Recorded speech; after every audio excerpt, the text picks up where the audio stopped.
I will give you an update. Kano na ba talaga ang mga scores natin? Sino ba ang top 3? Top 3. Okay, top 3 again. And I will start with 3, 2, 1. Okay? Ang number 3 ay si Jenny. Wow. Number 2 is Janina. And number 1 is Roxanne. Okay. But may mga pangangailangan bago kayo makapunta dun sa pinaka third level nitong challenge na ito.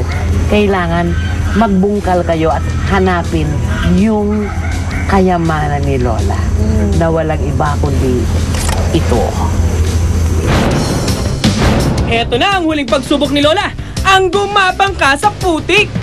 May 5 minuto ang bawat kalahok para makahanap ng mga gold coins sa putikan. Ang dalagang may pinakamataas na halaga ng coins na makukolekta ay agad-agad bibigyan ng 50 points.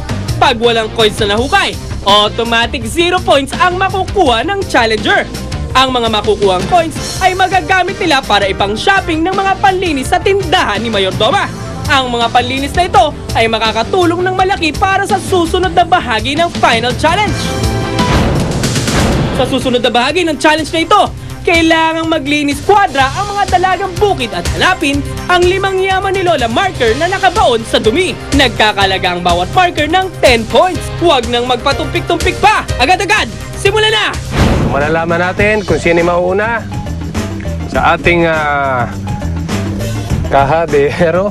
Kung walang number 1, si Jenny. Agad-agad, simulan na!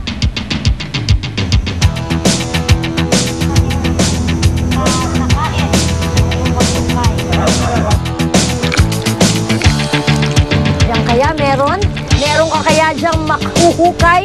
May mapapala ka ba dyan, Jenny?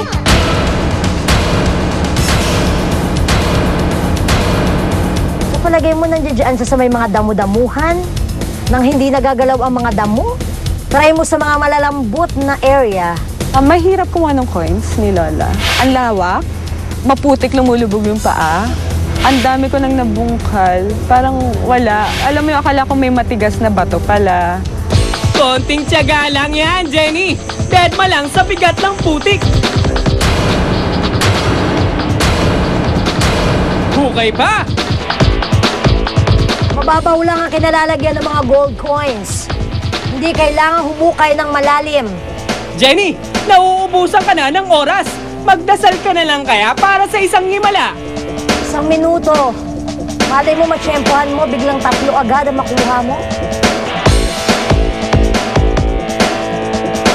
5, 4, 3, 2, 1. Dahil walang nakuha na isang gold coin si Jen, kailangan niya ngayon gamitin ang kanyang kamay para linisin ang kwadra. Okay, 3 minutes. Jen, agad-agad. Simulan na!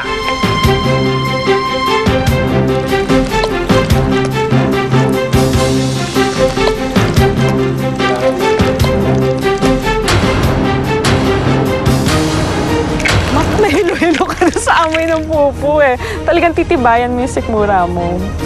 Yun nga, kung ipaiiralin mo yung arte sa katawan, kaya makukuha. Tama yan, Jenny! Ang sikreto sa parting ito, bawal huminga ng malalim. Tingin lang ng coins. Okay, 1, 2, 3, 4, 5. Sa awa ng Diyos, nakuha ko yung 5. Thank you, Lord, ulit. Hindi mo ako pinahiya. Good job, Jenny! Dahil nahanap mo ang 5 markers, mayroon kang additional 50 points.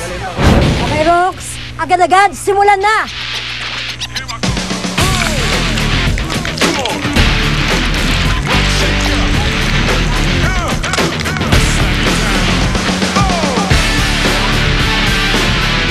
Rox, parang mas lalo kang lumiliit dyan sa putikan.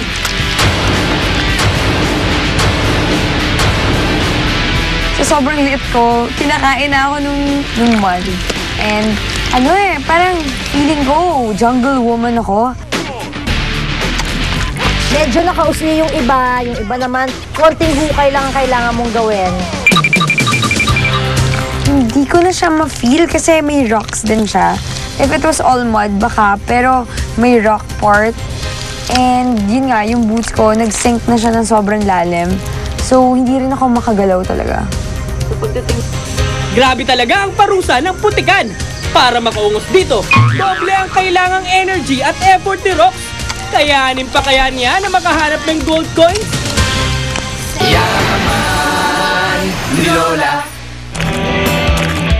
Ay, Ugo! Ano yun? Oh, malay mo, nandiyan dyan yung gold coin.